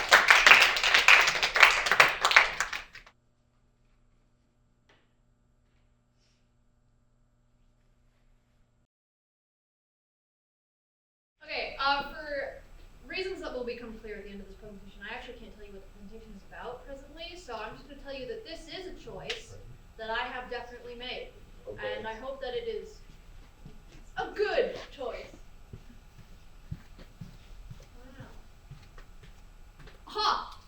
I can use the thing! Aha! Small disclaimer for everyone. This presentation may not be funny. While I certainly believe in my own personality and my capabilities in being funny and my own sense of humor, which I do believe is better than other senses of humor, this presentation was made in a very short amount of time and thus may suffer in the humor department. So as long as we all acknowledge that. Woo! Okay. Alright. I've been disclaimed. Please. Oh. Oh no! We've hit an insecurity checkpoint. It looks like your presenter is feeling insecure about her ability to be funny. We cannot continue until we rectify this insecurity. Oh, you know what? I won't actually make you do that. I'm so sorry. Sydney, you're extremely funny! Oh, okay. Yeah. So I was gonna say. Anyways, yes. I'm obviously extremely insecure about my ability to be funny. So if we can all, as a class, please recite the following reassurance. Sydney, you are extremely funny. One more time with actual feeling, please. Sydney, you are extremely funny. Ah, yes. We can now continue the presentation. If we don't clap, she'll die. Okay. Now, why would I do that? So consider this though. When was the last time that you gave a sincere compliment? Today. Yes, exactly. Or when was the last time that you received a sincere compliment? Now I know that the audience is mostly filled with men, so I know that you know the last time you were sincerely complimented. You'll be thinking about that on your deathbed. You'll have your wife and kids, and you'll be thinking about that one time that somebody said, "Oh yes, I love your style," and that really just hit the serotonin levels for you immaculately. I myself cannot remember the last time I received a sincere compliment, so thank you so much for that. Your sincerity is greatly appreciated. Sydney, you're extremely funny. Wow, thank you for your sincerity. So really, before you feel weird for being held hostage, consider and check yourself accordingly. Thank you. Yes. The reason why I would do this is because I really do believe in the practice of off-guard niceties. And one of the ways that you can do that is by complimenting your fellow man or woman or whatever. You're humans. The humans that be around you. And I just really believe in that the world would certainly be nicer if we were. Wow. Crazy concept. Why can't people just be... Yeah, thank you for the snaps. But the thing is that this obviously requires some effort. being nice, making the world nicer requires practice, intention, sincerity. Thank you, Ben. And if all else fails, hold the room hostage and make them compliment you. As we have seen, this obviously works. All right, practice right now. Compliment the homies. Turn to your fellow human or make eye contact and make a sincere compliment. For those of you who are strangers in the audience, I thoroughly apologize. I did not know you were going to be here. Okay, cool. Reminder, this presentation is about me, not you. Thank you. Just a quick poll of the audience. Bryden, what compliment did you give or receive, and how did that feel? I hate eye contact and I felt yucky. Okay, so that obviously is an outlier in the data. You, sir, Justin Borelli, what did you say or have said to you, and how do you feel about that? Brian said she liked my shirt, but she choked while she said it, so I feel lied to. Oh, okay. My gosh. You guys are really bad at this. This is supposed to be a real interactive presentation where you are supposed to become better human beings as a result, and we have some really bad data in the pool right now. You, sir, at the back, how you feeling?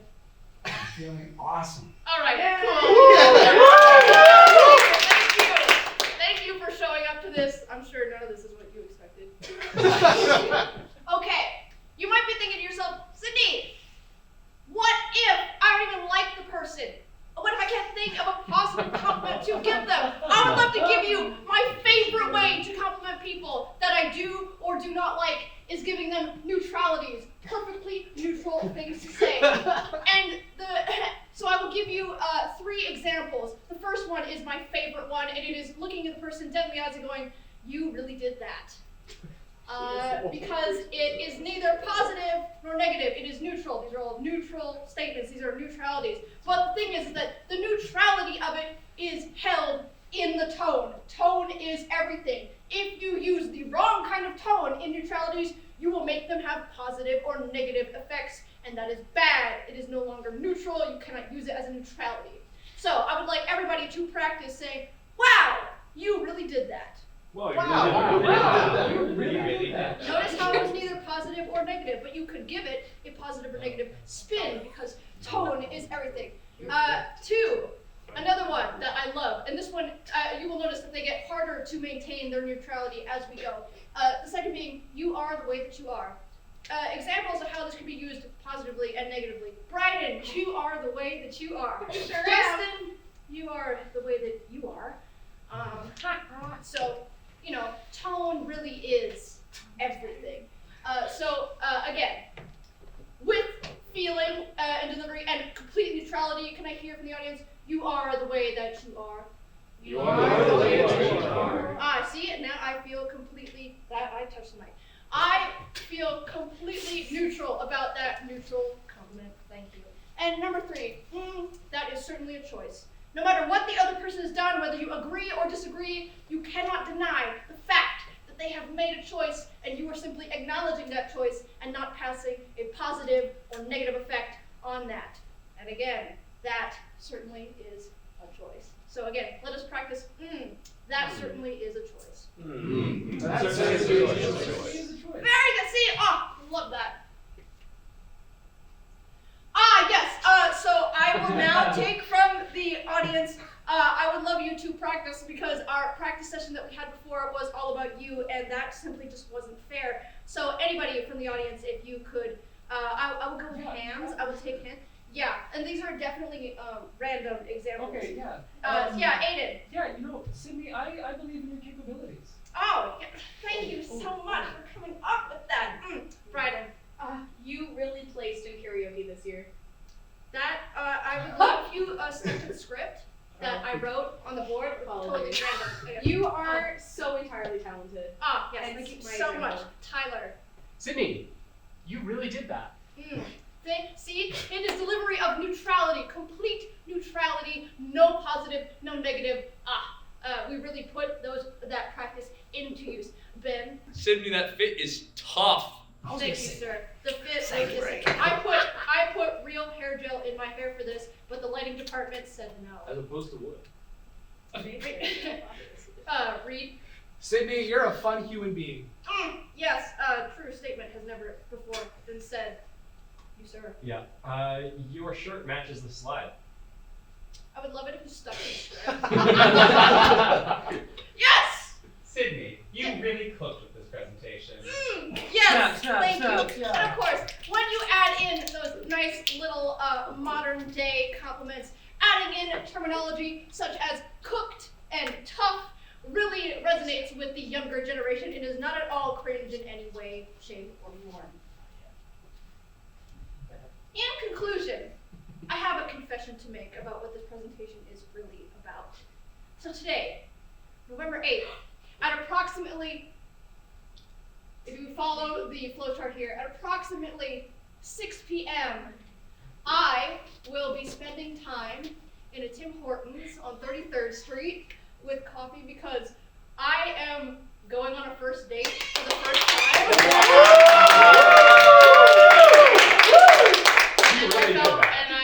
And I'm not feeling insecure about it, but I decided that I needed an ego boost anyways, so I've held you all hostage so that you can bolster me before I go to this date. This is not a joke. This is actually happening today. Massive. So now you know the topic of the presentation. How to trick the whole room into giving you an ego boost before first date. No, this is not a joke. Wow. Seriously, wish me luck.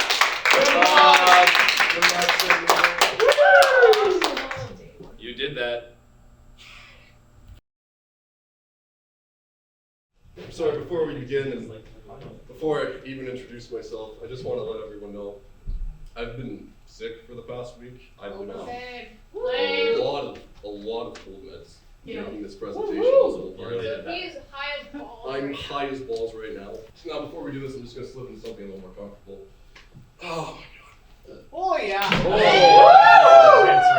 I don't know how well this shows up on camera. It but, doesn't.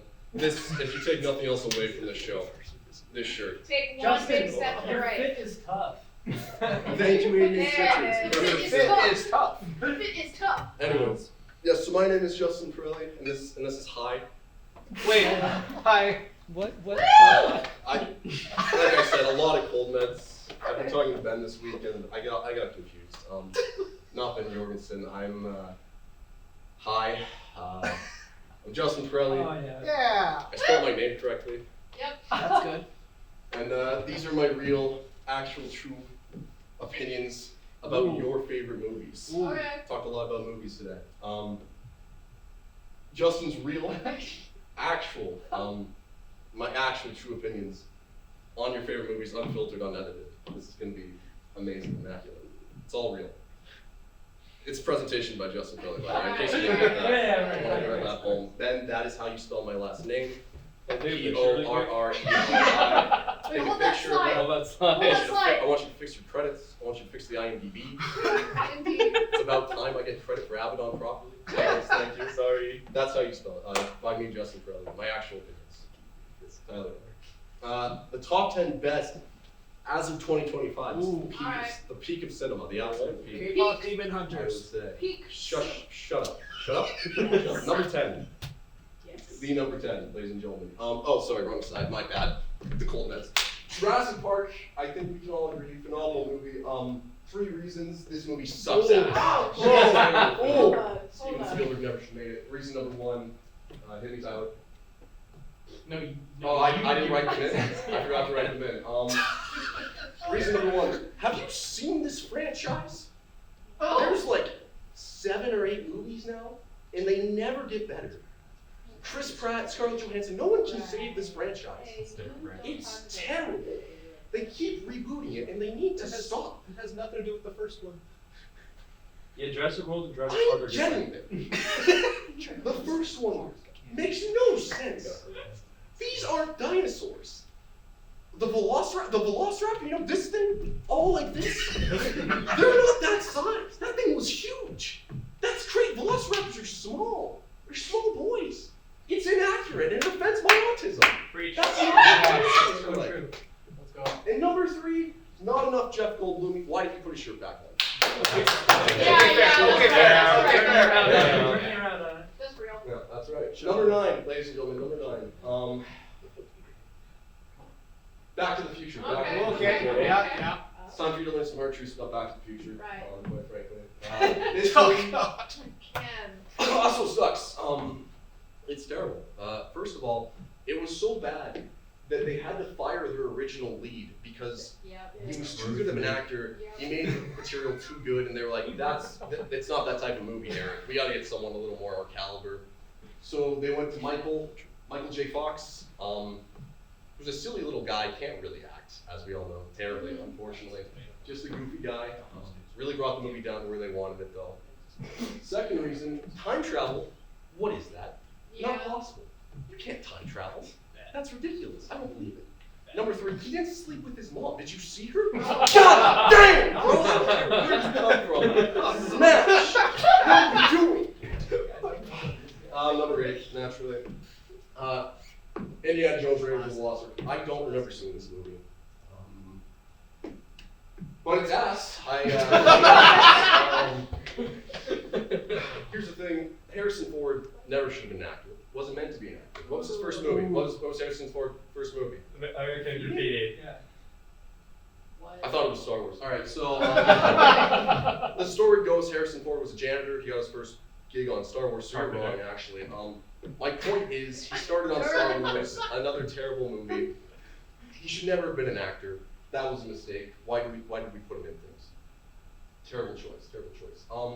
He has a whip. This is number 2. Yeah, he has a whip. Does he have any other BDSM tools? He never does anything sexy with the whip. You have a whip. You gotta swing. You know what I'm saying? Like put your guys. What? Sorry, what? From the audience, what was that? So he swings. He swings with the And you whip. think that's sexy? You think just a little is hot? Hey, That's it fine. takes That's- a lot of I'm not body listening to the strength to do furry in that. the audience, buddy boy. Right.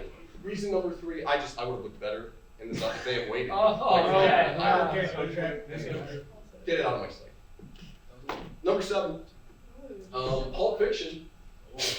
My thoughts on Pulp Fiction. Also, just wow.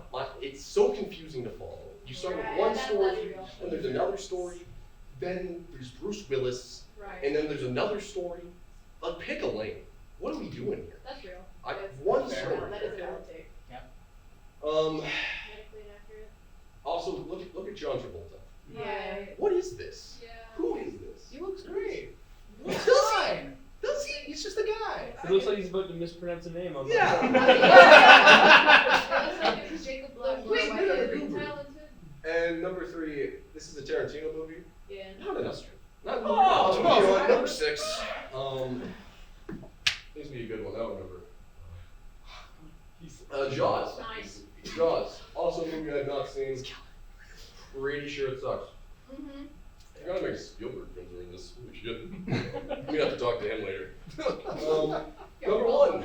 Reason number 1 why this movie sucks. I haven't seen it. Why haven't I seen this movie? Fair. Yeah, I only see the good movies, and I haven't seen this one. Number 2, I am scared of water.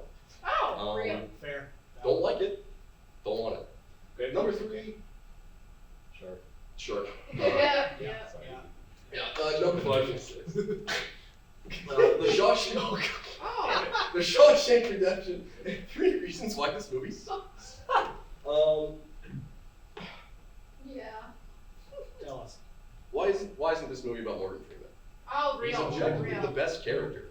Like, Real. he's the one telling the story. Just give me his story. I don't care about the rich white man who may or may not have killed a woman. Okay? Not the story I care about. Who cares?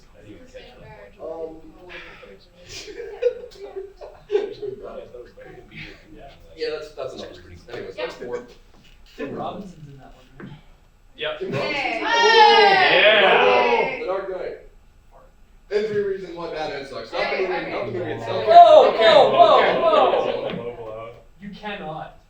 Hold on, it's not about the Dark Knight. It's about Batman. Yeah, There's a I difference. know. There's a difference. Aiden, hear me out. Oh my Here we go. Why are we idolizing a rich white man with mommy and daddy issues? Yeah. Don't we Real. need a better hero for the modern times? Because he punches bad guys! He breaks people's bones. He hospitalizes the homeless and the poor. Yeah. He's a criminal. He's a vigilante. He's a menace who kidnaps children. It puts them in tights, makes them dance around all night for his own You entertainment. can't take this. Settle down, settle down. That's my other presentation.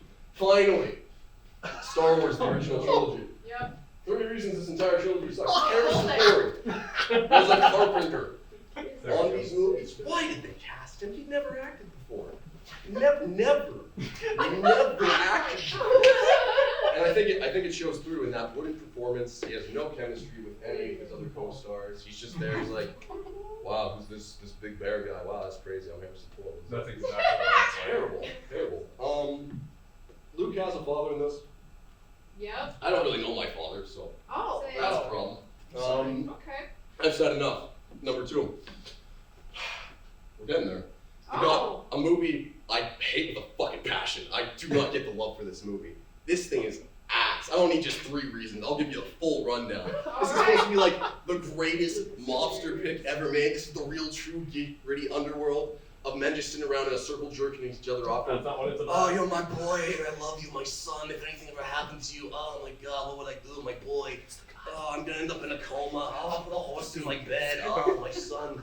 I love a nice horse head in my bed. Oh my God. Where's the action? Where's the real criminal shit? Where's the cocaine? The stuff that gets you going. You know what I'm saying? Right.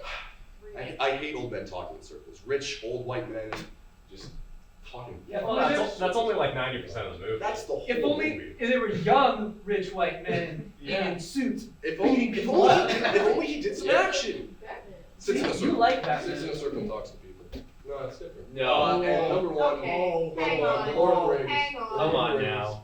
Hang And on. 3 reasons Dude. that's in all movie history. Where was Tom Bombadil? Have you ever read the So book? true. Yeah, So true. Where was Tom Bombadil? Where was Tom Bombadil? My goat, the man that we pay all credit to Lord of the Rings actually happening. The man that saved the hobbits, Frodo, Sam, Merry, Pippin, Gotham, started on their journey, hung out, smoked some weed, played with the trees. Where was Tom Bombadil? This franchise does not work without Tom Bombadil, and quite frankly, I'm disgusted Peter Jackson even tried it. You can't cut my boy. Sorry. My throat hurts. Audience picks. Tell me some of your favorite movies. Show of hands. You in the sexy suit in the back there, yes. Pacific Rim. Tell me your thoughts. 3 reasons. Tell me. Pick a matter. Let's gather. Oh wait. Oh yeah, Pacific Rim. What are you, a fucking child? Moving on. Someone else. Show of hands. Anyone else? Yes, you sir. Space Jam. Space Jam. Ooh, that's tough. That's a hot ass rabbit. Shame you couldn't get a basketball star that counts. That's a shame. Honorable mentions. Sam Raimi's Spider-Man. Just gonna say it. You all saw the 3rd one. List 5 things that made this movie terrible. Tobey Maguire, can't act. Whoa. Never been able to act. Hey yo. James Franco, if you know, you know. If you don't, Oh, fair. Okay, Yeah. fair enough. Yep. Willem Dafoe was not utilized enough. That's a sexy man. I mean, Take the fair mask enough. off. Uncle Ben. I don't have a father. I can't. Now, all this said, you may wonder what I think qualifies as a good movie, and I'd love to share that with you right now. Let me tell you something. Oh, God. Fantastic Four, Okay. 2025. I mean, Oh. 2015. Oh. Let me tell you something. Oh no. Not Fantastic. They say it in the movie. It's fantastic. Indeed. They say it in Say the that movie. again. It's- Say that again. Say that again. Say that again. It's fantastic. Thank you. We don't give this movie enough credit. I mean, Miles Teller, the GOAT, Michael B. Jordan, the other 2. I don't know their names. That's not a bit. I don't know who Kate these Mara. people are. Oh, Red 2024. God. Red One 2024. I love Christmas. Oh. If you hate this movie, you hate Christmas. Let's be frank. Christmas is the greatest season of all time. Dwayne "The Rock" Johnson, easy the best movie alive right now. No one's coming close to Dwayne. Red Notice. Dwayne "The Rock" Johnson. Am I right? Dwayne "The Rock" Johnson. That man's gonna win all the Oscars someday. He hasn't yet. Don't know why. And Gal Gadot, obviously, the peak of female actors. Oh, yes. charisma to boost. And I love aviation gyms so fucking much. Aviation American gym. What is this? Oh. Death Note.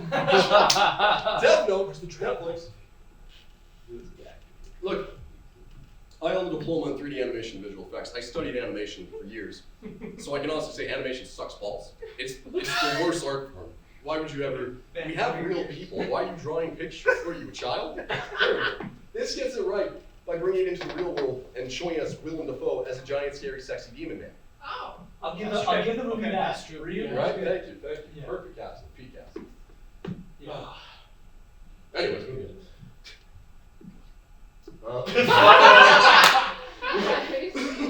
War of the Worlds.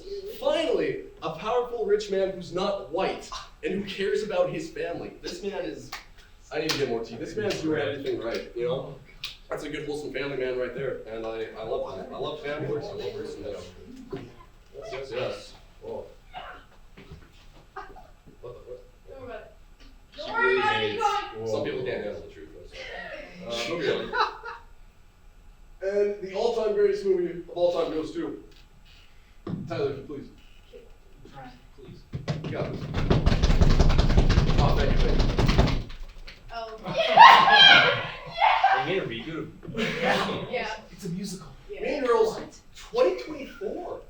Now, for those of you that don't know, Mean Girls was this movie, came out long before I was born. It's old. It's 2024?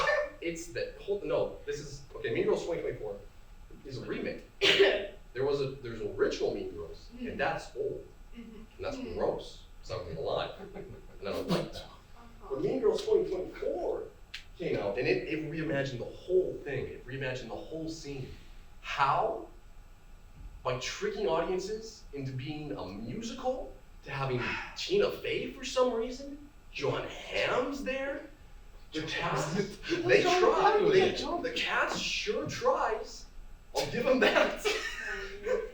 Fuck you, Tyler. And yeah, so why do you like it so much? Thank you. That is all. I hope you take more questions.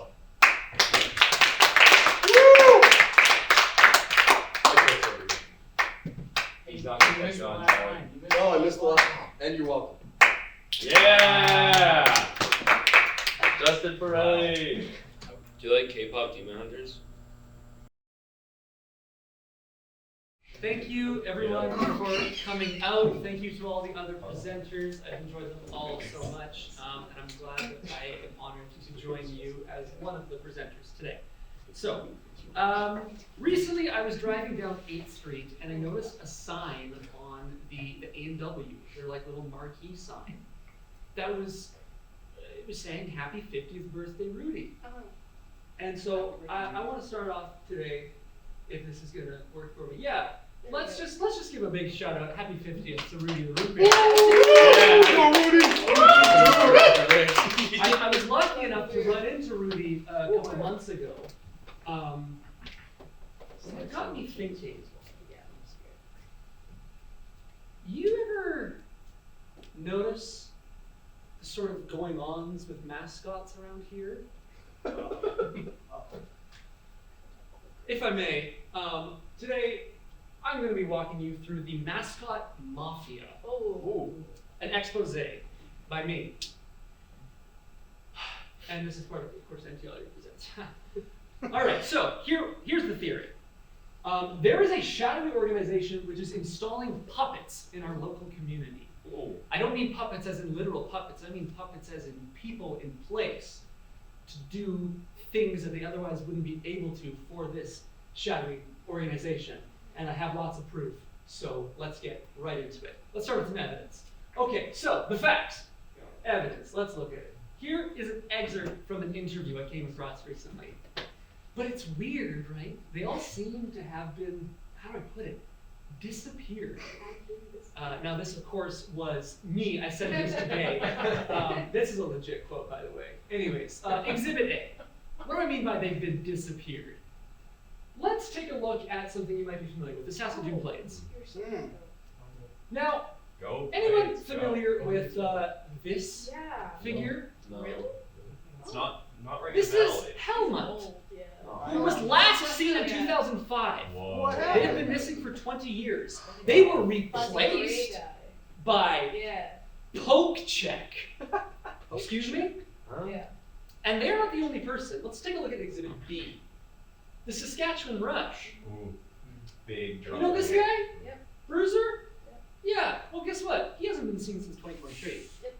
Sorely missed. Oh. Replaced by this fellow. If it'll let me. Huh? Oh. Scary. Meet Rowdy. Hi, Rowdy. What's his deal? And what did he do? Why does he have I think a he's dog rowdy. voice? Exhibit C. The Rough Riders. Oh, no. Everyone knows Gaynor. Yeah. That's the guy. This is Gaynor. Gaynor was last seen in 2019. That's so shit. sad. Did you I know actually that? didn't know about this. What? Gaynor was replaced by, a new person going by Gaynor. Oh. They thought we would notice. Where is Oh, we it? did. Huh? Where are his hips? Where's his hips? Look at those eyes. What is hiding behind that Why is he smile? smiling like that? He's not the same. I don't know. So, this is a picture I got of Gaynor recently. Look at the way that he has these people wrapped under his finger. They are clamoring just to get close to him. Why? Why? For what reason? I had to know. So, we're going to take a quick moment to remember those who've lost. The three mascots that we just talked about, but also this one very special guy. For Tourism Saskatoon, Sunny. Sunny hasn't been seen in, best estimate, 8 years, but there are no hard numbers on that. He just kind of vanished one day. It's really, really sad. Just look at how happy he is, how happy the people around him is. Saskatoon shines. Amen. Amen. Great. This rad guy deserves a moment of silence. Take that right now. Beautiful. I like his shades. That's how you know he is cool. See, he's relatable. He's cool. Yep. He doesn't have ulterior motives.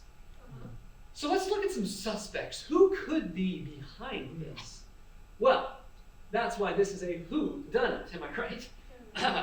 Okay, so I've got three main suspects here that I want to talk about. First up, Barry the Bear.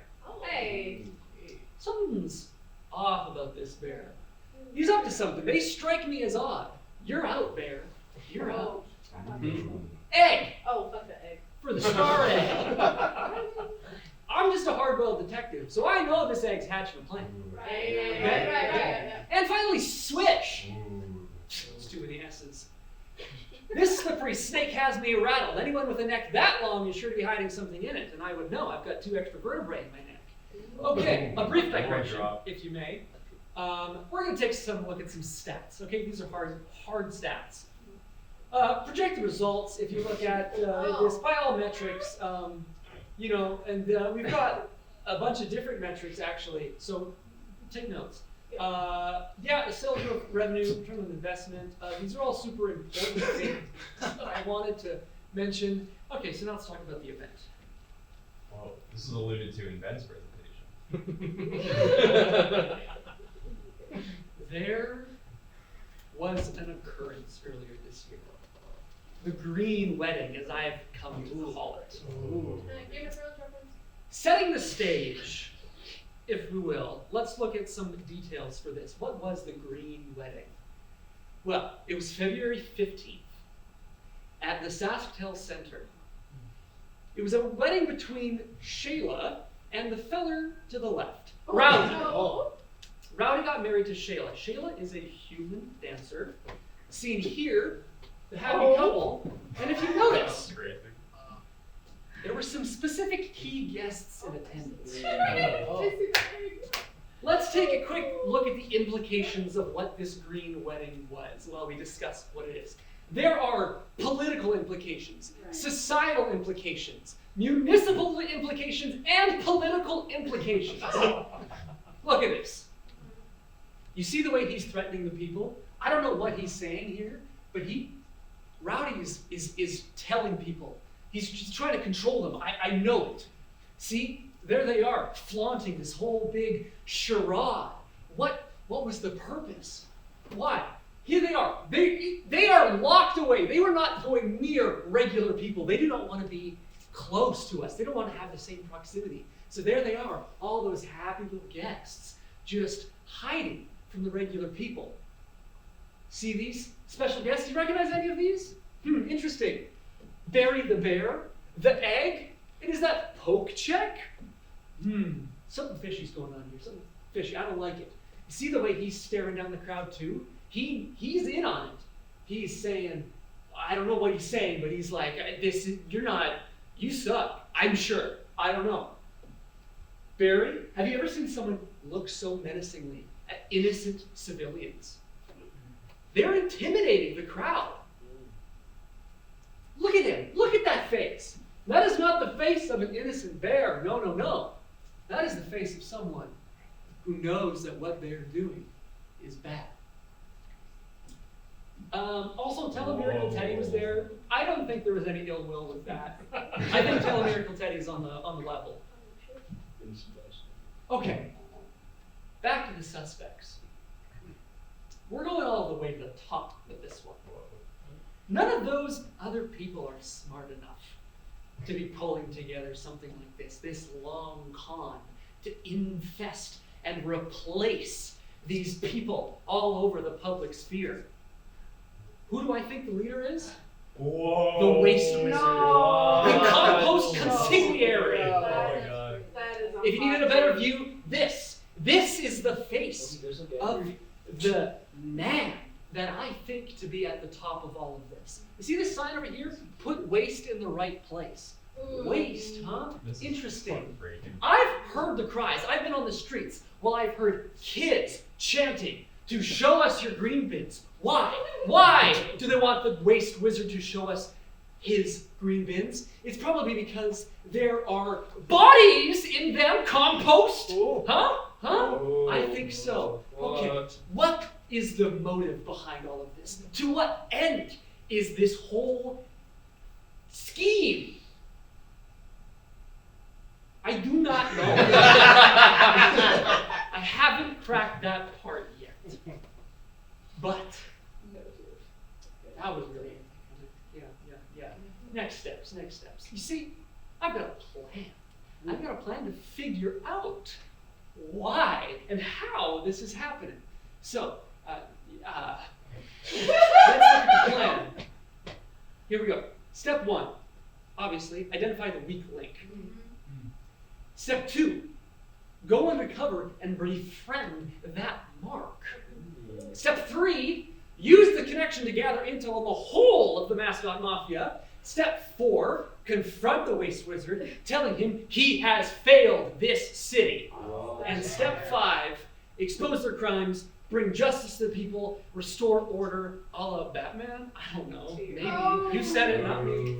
Okay, so, who wants to know what my progress is? I would love to know. Yes, please. Okay, well, step 1, 2, 3, and 4 we're going to talk about.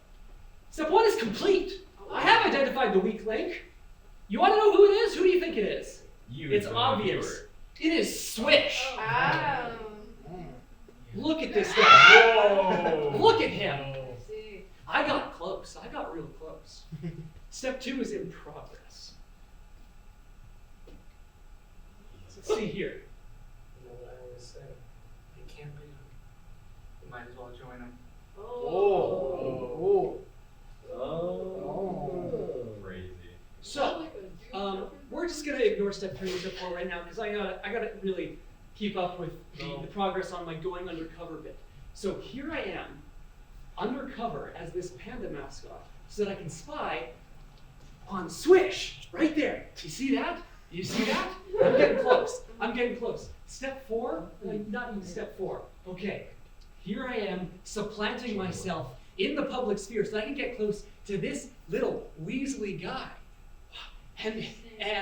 And who knows? Who knows what we'll be able to do once I get to the bottom of what his deal is. But we're getting close. Wait, we're gonna kiss? Folks, we're getting really close. I'm in with Swish. I'm right there with them. Now I just gotta figure out how to get close with the others. So, this is all for now. But I will update you as it progresses, as I continue to weasel my way inside the mascot mafia and expose their crimes for the horrendous acts that I know they are.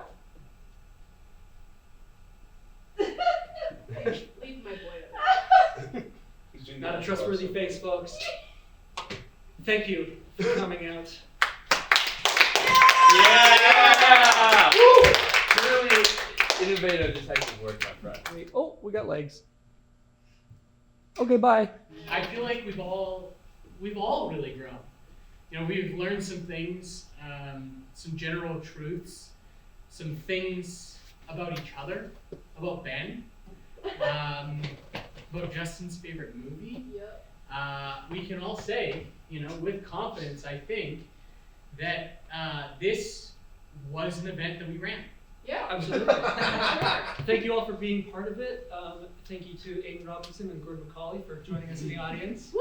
Thank you very much. Really appreciate it all. That's all the program. So Yeah. Yeah. Yep.